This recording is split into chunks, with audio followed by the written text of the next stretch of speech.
하나님의 구원을 바라봅시다. 이제 오늘이 마지막 인사일 것 같습니다. 오늘이 마지막 주일, 2023년 마지막 날이지요. 그러나 우리 교회가 하나님의 구원을 날마다 바라보고 또 하나님의 구원이 경험되는 저와 여러분의 삶이 또 우리 교회가 되기를 간절히 바랍니다. 이 마지막이라는 단어는 우리에게 참 소중한 지혜를 가져다 줍니다. 가장 중요한 게 무엇인가를 생각을 해보게 만듭니다. 그래서 그 아이폰을 만든 그 애플의 창시자인 스티븐 잡스는 죽음이야말로 삶이 만든 최고의 발명품이다 라고 이야기를 했어요. 죽음을 스티븐 잡스는 삶이 만든 최고의 발명품으로 중요한 도구로 사용하며 그렇게 살아갔습니다.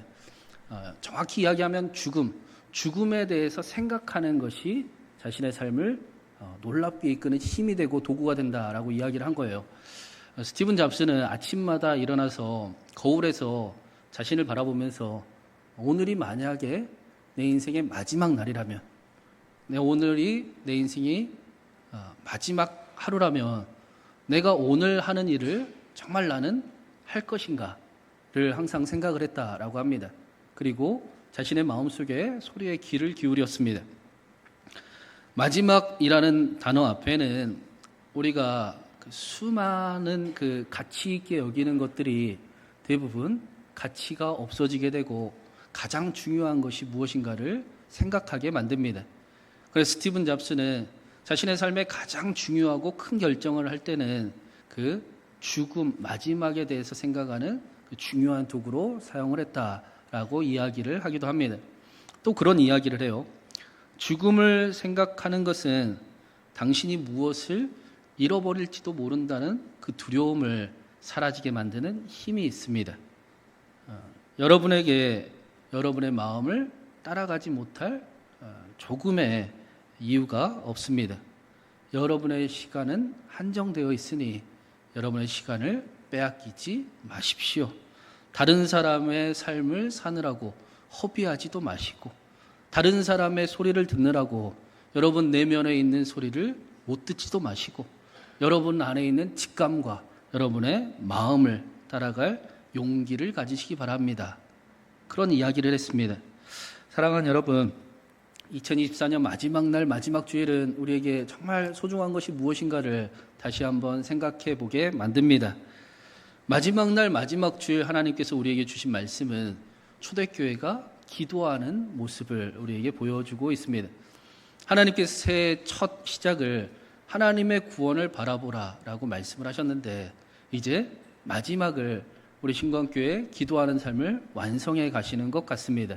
특별히 이 예배를 통하여 마지막 주일에 드리는 이 예배를 통하여 저와 여러분에게 가장 소중한 것을 다시 회복하고 또 기도의 완성을 해 나아가는 저와 여러분이 되기를 은혜가 가득하기를 간절히 바랍니다. 오늘 말씀은 말씀드렸듯이 초대교회의 기도가 담겨 있어요. 오늘 말씀을 이해하려면 그 베드로와 요한의 입장을 한번 좀 상상을 해봐야 됩니다. 베드로와 요한은 오순절에 성령의 임재를 경험하고 즉시로 하나님의 말씀을 전하기 시작을 했습니다. 복음을 전했습니다. 능력을 경험했습니다. 그날도 오후 3시에 성전에 올라가 하나님의 말씀을 기쁘게 전하기를 원해서 올라가는데 나면서부터 못 걷던 사람을 만난 거예요.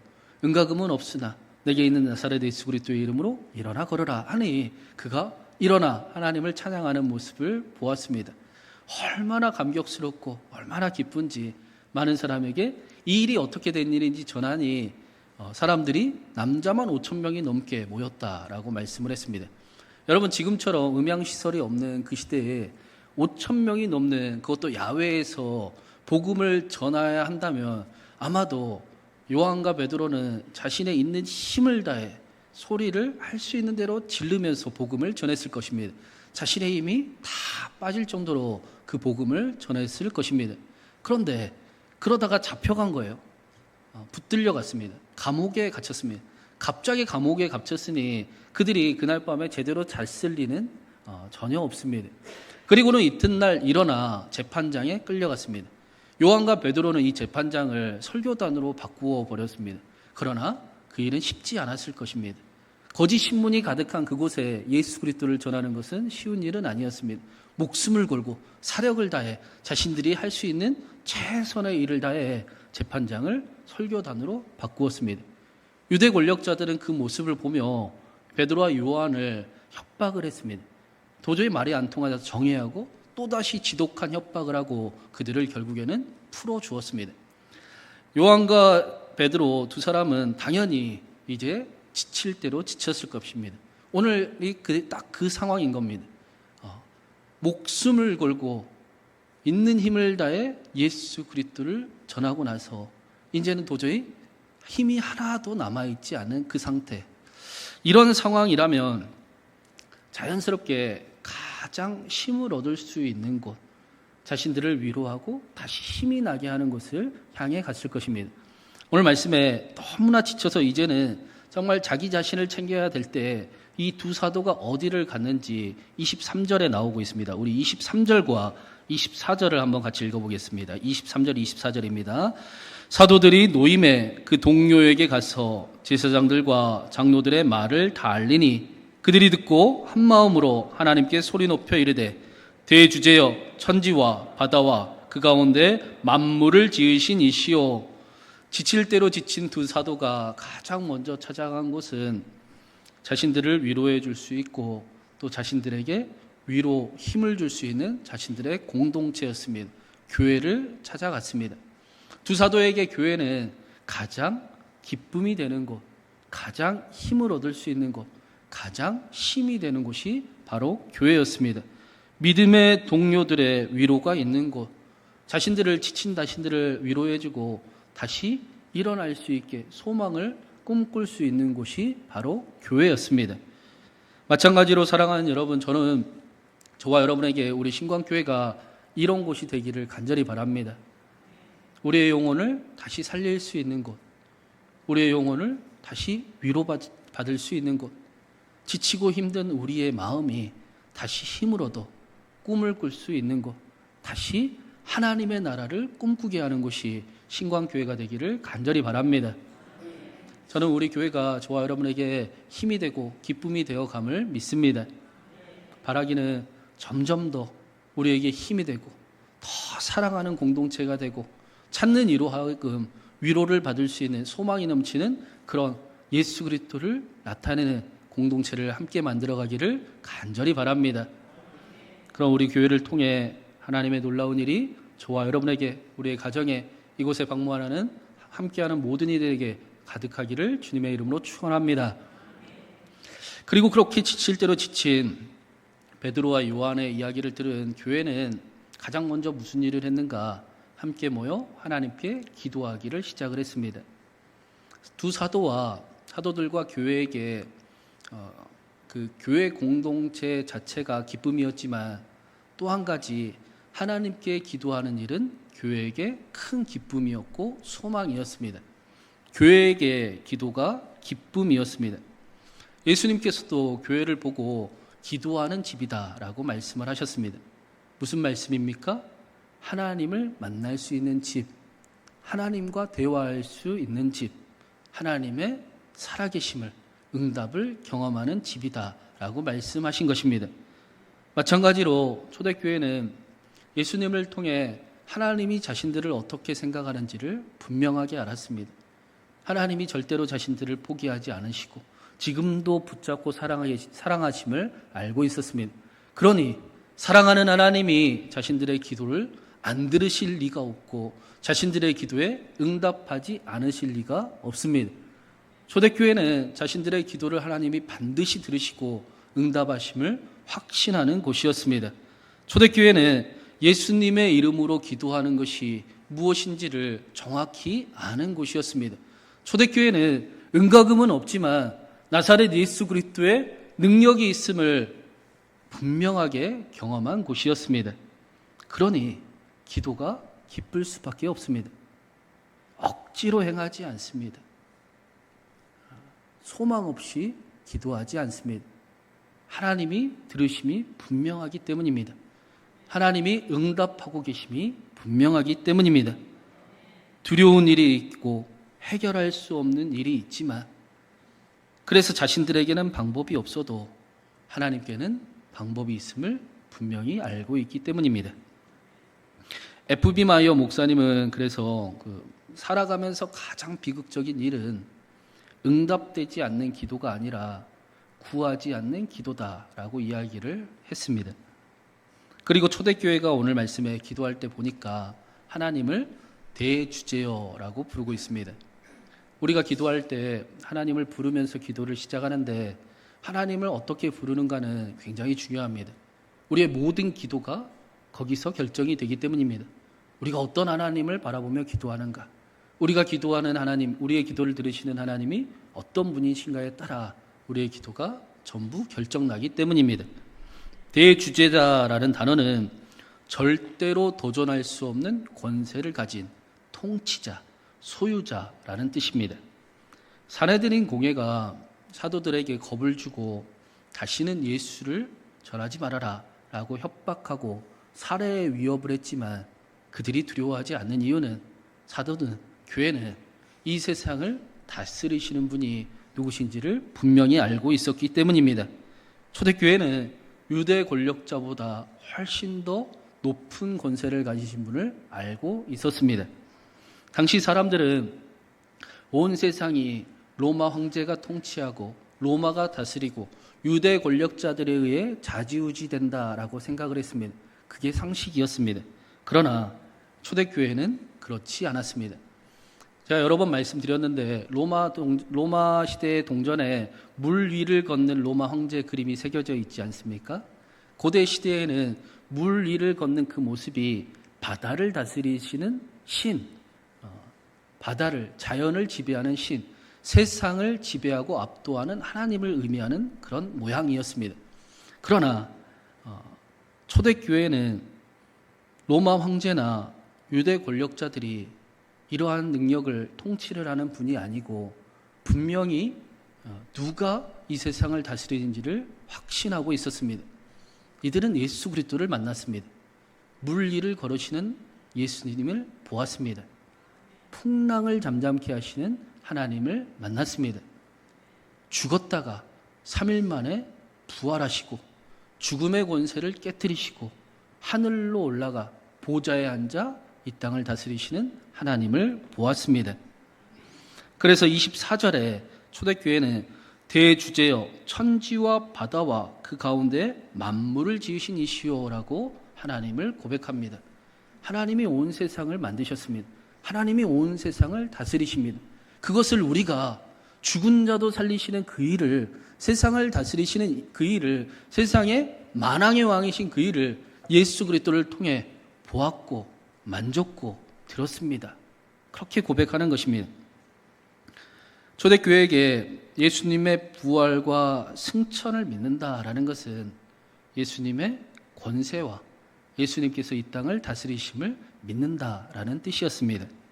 사도들이 산헤드린 공회 앞에서 당시 유대의 최고의 권력기구 앞에서도 그들의 협박에도 두려워하지 않고 예수 그리스도를 담대히 전할 수 있었던 그 이유는, 대주제이신 하나님을 선포하는 이유는 이 땅을 진짜 다스리시는 분을 정확히 알고 있었기 때문입니다. 그렇기 때문에 이어서 이렇게 기도를 합니다. 우리 25절과 26절도 한번 같이 읽어보겠습니다. 25절, 26절입니다. 또 주의 종 우리 조상 다윗의 입을 통하여 성령으로 말씀하시기를 어찌하여 열방이 분노하며 족속이 허사를 경영하였는고 세상의 군왕들이 나서며 관리들이 함께 모여 주와 그의 그리스도를 대적하도다. 이 말씀은 시편 2편에 나오는 말씀입니다.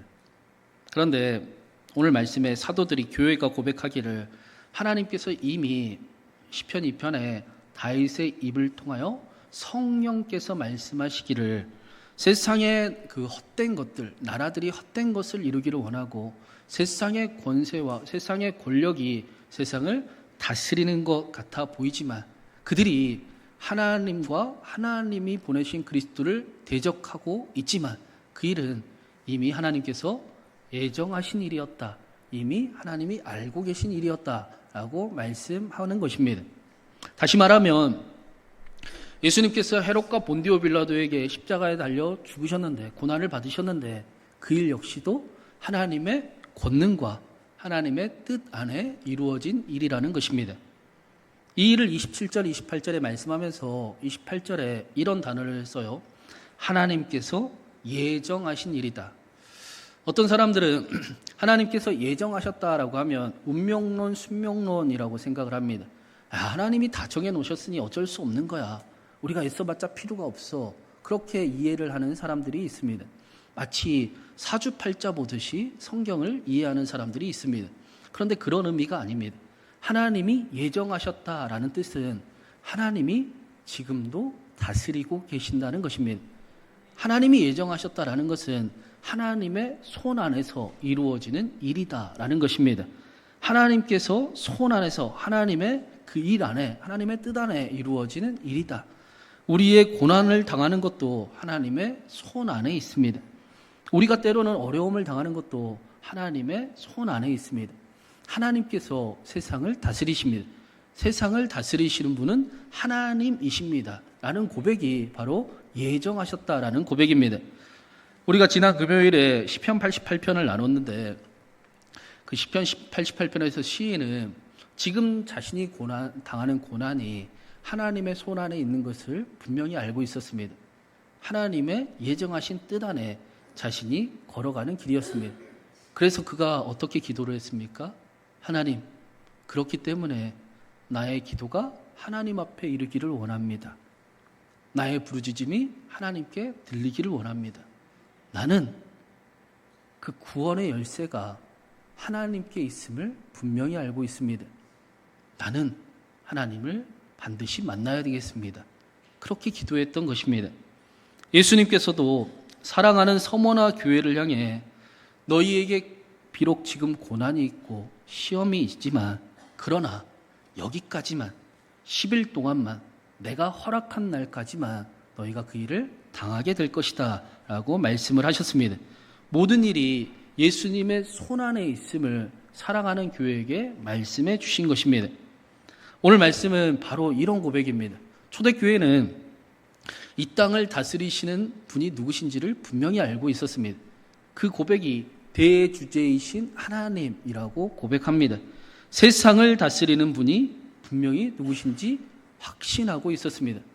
사랑하는 여러분, 세상을 다스리는 분이 누구십니까? 정말 하나님이라고 생각하십니까? 아닐걸요? 말로는 그렇게 하지만 아닐 가능성이 많습니다. 오늘 말씀을 통해 그 고백이 다시 회복되기를 바랍니다. 초대교회는 대주제이신 하나님을 분명히 알고 있었습니다. 세상을 다스리시는 분은 하나님이심을 알고 있었습니다. 그러니 자신 앞에 당하고 있는 그 위협도 고난도 두려워할 일이 아니었습니다. 도망칠 일이 아니었습니다. 하나님의 손 안에 있기 때문입니다. 하나님의 통치 안에 이루어지는 일이기 때문입니다. 그 하나님이 나를 사랑하고 계심을 분명히 알고 있기 때문입니다. 하나님이 책임지심을 알고 있기 때문입니다. 그러니 너무 걱정하지 않습니다. 두려워하지 않습니다. 자신들은 하나님의 사랑을 분명히 확신하고 있습니다. 하나님을 사랑하는 사람들, 그의 뜻대로 부르심을 입은 사람들은 모든 일을 하나님께서 합력하여 선을 이루어 가심을 알고 있습니다. 누가 우리를 그리스도의 사랑에서 끊으리요? 환난이나 공고나 박해나 기근이나 위험이나 칼이랴. 그러나 이 모든 일에 우리를 사랑하시는 이로 말미암아 우리가 넉넉히 이기느니라. 우리가 우리에게 어려움이 없고 문제가 없으면 사실 얼마나 좋겠습니까? 그런데 분명한 것은 우리가 평안할 때는 하나님을 알기가 어렵다라는 것입니다. 신앙생활을 아무리 열심히 해도 고난을 당하고 어려움을 당할 때처럼 하나님을 찾는 것은 차원이 다릅니다. 아무리 신앙이 좋아도 고난이 없으면 평상시에는 그저 나와 함께 하시는 하나님, 내가 믿는 하나님, 그냥 예배 드려주는 하나님, 주일 지키는 하나님, 나를 따라다니는 하나님 정도일 뿐입니다. 그러나 우리가 고난이 오면 어떻게 됩니까? 하나님을 새롭게 보기 시작을 합니다. 우리가 깨끗해지기 시작을 합니다. 하나님을 더욱 발견하기 시작을 합니다. 그래서 놀라우신 하나님을 알기에 하나님을 사랑하는 사람들은 환난을 두려워하지 않습니다. 환난 중에도 기쁨을 빼앗기지 않을 수 있는 이유는 환난이 인내를, 인내가 연단을, 연단이 소망을 주는 것을 알고 있기 때문입니다. 고난의 때에 대주제이신 하나님, 놀라우신 하나님을 보게 되기 때문입니다. 모든 것이 대주제이신 하나님의 손안에 있다라는 사실을 알고 있었던 교회는 이렇게 기도를 합니다. 그리고 이 기도가 31절에 보니까 응답되었다라고 말씀합니다. 초대교회의 어떤 기도가 즉시로 응답되었는가? 우리가 그 기도를 따라가야 되겠습니다. 배워야겠습니다. 우리 마지막으로 29절과 30절 같이 읽겠습니다. 29절 30절입니다. 주여 이제도 그들의 위협함을 굽어보시옵고 또 종들로 하여금 담대히 하나님의 말씀을 전하게 하여 주시오며 손을 내밀어 병을 낫게 하시옵고 표적과 기사가 거룩한 종 예수 그리스도의 이름으로 이루어지게 하옵소서 하더라. 초대교회는 하나님께서 자신들을 굽어 살피시기를 간절히 기도하고 있습니다. 하나님, 우리를 두렵게 하는 일이 있습니다. 우리의 마음을, 우리의 영혼을 깨트리고 우리를 시험하는 해결해야 될 큰 문제와 어려움이 있습니다. 우리를 굽어 살펴 주시옵소서. 그런데 말씀해 보니까 그 이유가 원수들을 심판해 달라는 것도 아니고 자신들을 보호해 달라는 기도도 아닙니다. 하나님의 말씀을 온전히 전할 수 있도록 하나님 우리를 굽어 살펴 주셔서 우리가 하나님의 말씀을 온전히 전할 수 있게 하여 주시옵소서. 그렇게 기도합니다. 하나님의 기쁘신 뜻대로 살기 원합니다. 그러니 굽어 살펴 주시옵소서. 하나님의 영광이 나를 통해 우리를 통해 나타나기를 원합니다. 그러니 굽어 살펴 주시옵소서. 병이 치유되는 것도 표적과 기사와 기적이 나타나는 것도 자신들을 위해서가 아닙니다. 하나님을 위해서입니다. 하나님, 내가 하나님의 뜻대로 살아가기를 원합니다. 하나님, 나에게 표적을 나타내 주시고 기사가 나타나게 하여 주시옵시고 병이 낫게 하여 주시옵시고 하나님의 굽어 살피심이 함께하게 하여 주시옵소서. 그렇게 기도하고 있는 것입니다. 왜 그렇습니까? 초대교회는 모든 것이 하나님의 손안에 있음을 인정하고 있기 때문입니다. 모든 것이 하나님의 뜻 안에서 이루어지고 있습니다. 유대 권력자들의 그 협박과 살해 위협이 두렵고 위험하지만 그러나 그건 역시도 하나님의 손 안에 있는 일입니다. 그래서 초대교회는 하나님 감당할 수 있는 힘을 주시옵소서, 능력을 주시옵소서, 우리의 기도에 병이 낫게 하시고 표적과 기사가 나타나게 하여 주셔서 내가 하나님을 위해서 하나님의 말씀을 전하며 살아갈 수 있게 하여 주시옵소서. 이렇게 기도하는 것입니다. 길이요, 진리요, 생명이 무엇인지를 분명히 알기 때문입니다. 여기 중요한 사실이 한 가지 있습니다. 그것은 초대교회 기도에 보니까 대주제이신 하나님이 가득하다는 것입니다. 대주제이신 하나님을 초대교회는 바라보고 있고 대주제이신 하나님을 묵상하고 있습니다. 하나님이 하실 일을 하나님이 하실 일들로 자신들의 속을 가득 채우고 있습니다. 이게 그 당연한 이야기, 흔히 듣는 이야기 같은데 사실은 우리는 그렇지 못하는 경우가 꽤 많습니다. 여러분, 세상을 다스리시는 분이 하나님이십니까? 정말 그렇게 믿으십니까? 우리 기도할 때 어떻게 하는지 보십시오. 간절히 기도하고 하나님이 응답해 주신 것 같아요. 기대가 충만하지요. 그리고 어떻게 합니까? 하나님을 바라봅니까? 문제를 바라봅니까? 문제가 해결됐나 안 됐나? 또다시 하나님께로 나아가지 않고 문제로 나아갑니다. 세상을 다스리시는 하나님은 분명 하나님이신데 그런데 우리 안에는 여전히 문제로 가득 찬 삶을 살아갈 때가 많습니다. 여러분 다시 한번 묻겠습니다. 세상을 다스리시는 분이 누구십니까? 하나님 맞습니까? 그러면 하나님을 묵상해야 됩니다. 하나님으로 가득 채워야 됩니다. 초대교회가 그랬습니다. 초대교회는 모든 것이 하나님의 손안에 있음을 확신했습니다. 그러니 문제를 바라보지 않고 대주제이신 하나님을 바라봤습니다. 분명히 자신들 앞에 그 유대 권력자들의 위협이 있고 협박이 있지만 그러나 아니요. 모든 것이 하나님의 손안에 있습니다. 나는 하나님을 바라봅니다. 하나님이 능력을 주시면, 하나님이 기적을 나타내시고, 하나님이 표적을 나타내시면 내가 그 일을 할 수 있습니다. 하나님 나를 도와주시옵소서. 그렇게 기도하며 나아갔던 것입니다. 그 말씀을 준비하면서 저희 안나를 위해 기도할 때가 생각이 났습니다. 좀 비슷했어요. 이해가 쉬울 것 같아서 한번 말씀을 전해드리겠습니다. 안나가 태어나자마자 중환자실에 입원을 했는데 중환자실은 면회가 안 되지 않습니까? 그래서 병원에서 일주일에 2번, 3번 메일을 저한테 보내줬어요. 그 메일에는 안나의 그 얼굴 사진과 그 얼굴 사진을 좀 잘 찍었으면 좋았을 텐데 그렇게 간호사분들이 간호하는 데는 소질이 있지만 사진 찍는 소질은 없나 봐요. 안나 얼굴이 퉁퉁 부어있고 그리고 안나의 그 2, 3일 동안의 상태 제가 부탁을 드려서 몸무게를 좀 적어달라 말씀을 드렸어요. 몸무게가 늘어나는 게 굉장히 중요하기 때문에 버틸 힘이 몸에서 나오기 때문에 적어달라고 부탁을 드렸습니다. 여러분도 아시다시피 아무렇지도 않은 척 하나님 앞에 기도하고 하나님께 응답도 받고 하나님이 주시는 마음도 있었습니다. 그리고는 메일을 열어볼 때마다 변화되는 것은 없었습니다. 64일 동안 기쁜 소식은 한 번도 들리지 않았습니다. 상황은 열심히 기도했으나 변하지 않는 것 같았습니다. 오히려 더 점점 심각한 전화를 받게 되고 결국에는 수술도 할 수 없다. 수술하면 안나가 버티질 못한다. 결국에는 하나님의 손에 맡길 수밖에 없었습니다.